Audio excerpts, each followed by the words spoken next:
So hey guys, and thanks for joining me for another video. Welcome to the Random Watch Dude channel.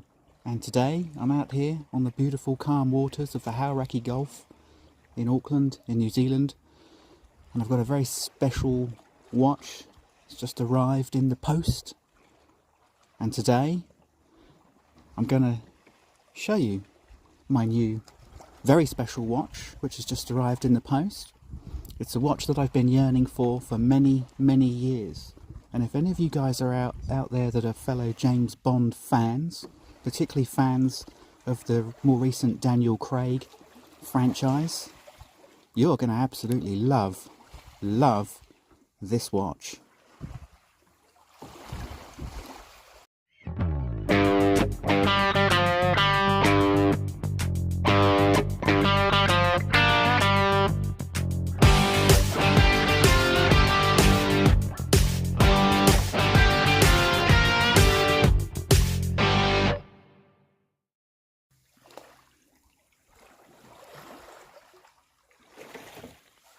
So what we've got here, guys, is the Omega Seamaster Professional 300 coaxial chronometer. A very ubiquitous watch, of course, the Omega Seamaster. This particular Seamaster, as you can see, is one of the older varieties. It has the aluminium bezel. It's got those skeleton hands. It's got the classic wave pattern on the dial. And this watch is a watch that I've aspired to own for, I'm going to say, at least 10 years now. At least 10 years. This is a very special model, of course, and I'll just go into a few details. Reference number 2220.80.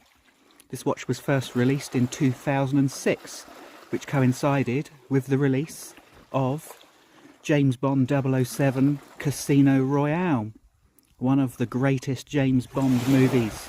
One of the greatest James Bond movies that was ever released, Casino Royale, back in 2006. This watch was released at that exact same year, and of course that coincided with it being on Daniel Craig's wrist. A lot of you guys will have watched, especially if you're an Omega fan, you'll have watched the many clips of this watch on Daniel Craig's wrist, most famously when he was playing cards at Casino Royale. And probably the clearest shot you'll ever see of this watch in Casino Royale is when James Bond himself has just been poisoned by the evil enemy protagonist whom he's trying to beat in a card game and send him broke so that he can bring him in. He's just been poisoned, and he's sat there thinking, geez, I've just been poisoned. And that's when you get the clearest shot of this watch on Daniel Craig's wrist, and he looks pretty awful. But I didn't look pretty awful, guys, when I opened this watch. When I finally found this watch, I've been searching for this watch for a very long time.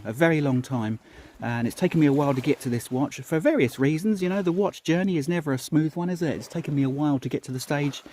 And it took me a very long time to find this particular one in this particular condition.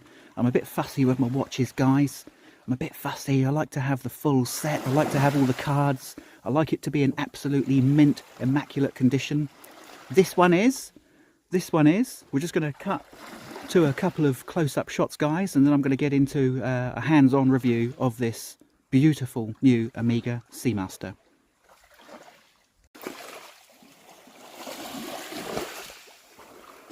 So here we are, guys, the Omega 222.80. It's the classic Bond watch, really, isn't it? I mean, obviously this watch was first made famous by Pierce Brosnan when he donned the first 2541.5, which was actually a quartz 41mm Seamaster. That was when Omega first released the brand new version, the brand new design of the Seamaster with the wave dial, and of course it caused sensation, and it made the Omega Seamaster quite the most ubiquitous diver's watch alongside the Submariner I think there's ever been, really, isn't there?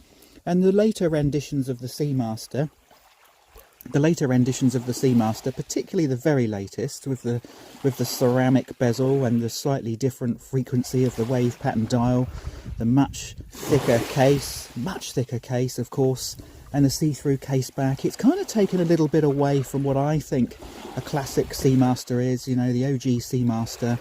And this is really the last of the models before they changed to the ceramic and the see-through case back and the 8500 movement. This was also the first model that had the coaxial movement in it. This has got the 2500 coaxial movement in it, which is kind of a hybrid between the ETA 2892 and the 8500 as it became, which was completely in-house. This is the 2500 movement, which was an ETA movement with the coaxial escapement fitted. So what have we got here, guys? I'm not going to go into a really deep thorough review. You've seen this watch, you've seen this on the internet, you know what this is.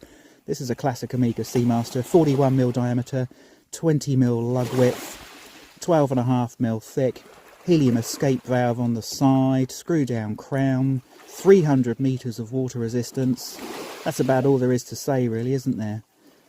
And I want to talk about a couple of differences that there are between this and the 253 1.8, which is the model that preceded it. A couple of differences that I'd like to point out are, and they're significant differences by the way.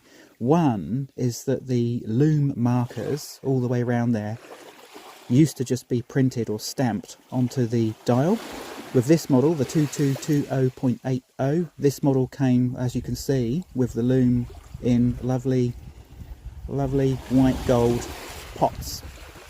So it adds a little bit more sparkle to the dial, but more significantly than that, the hands on this model are significantly larger than the 253 1.8.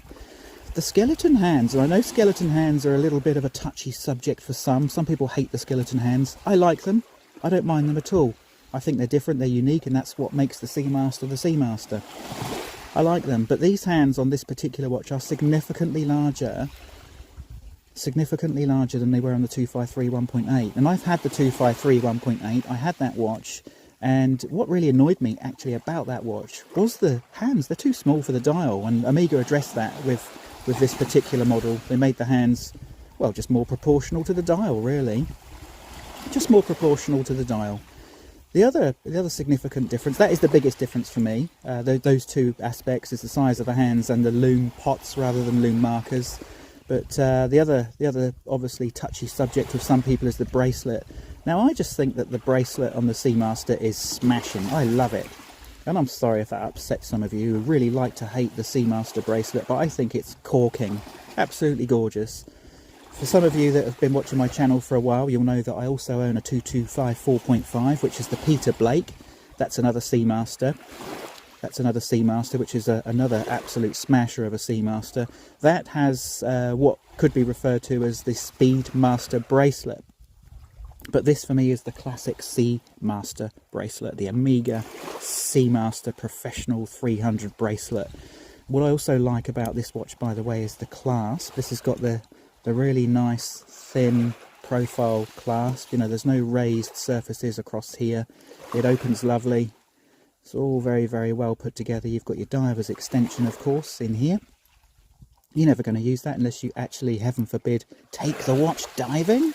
Take the watch diving? I mean, who'd do that with a Seamaster? Go diving, heaven forbid. But if you did want to do something really silly, like take it diving, then you can actually just pop your extension open. Very easy. Put it over your diver's suit.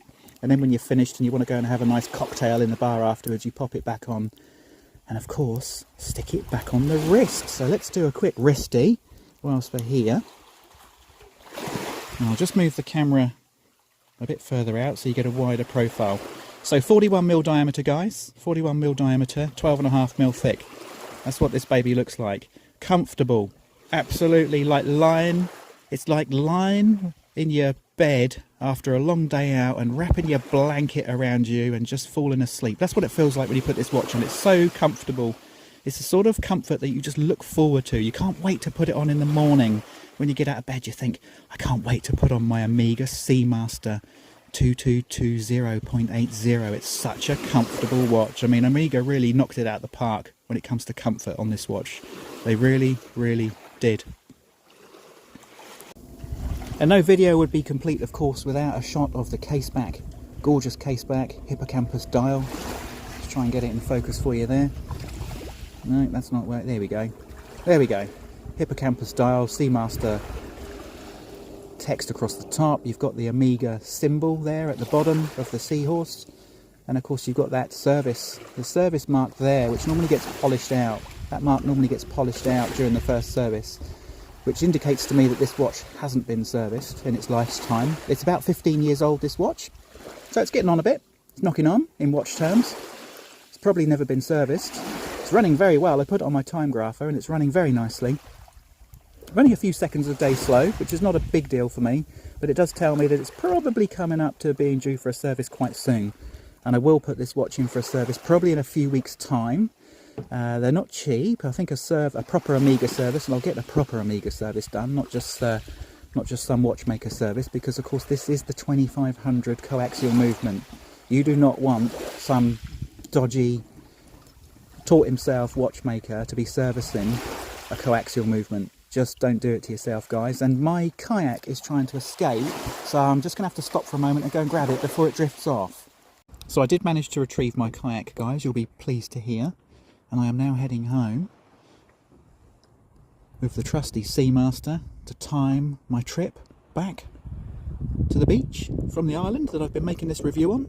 Thanks for joining me, guys. Thanks for joining me for the video. If you enjoy the content, if you enjoy me doing reviews on the watches in my collection and occasionally passing really cynical negative comments about the watch market, then please do think about subscribing. I've got another video coming soon where I'm going to compare this watch.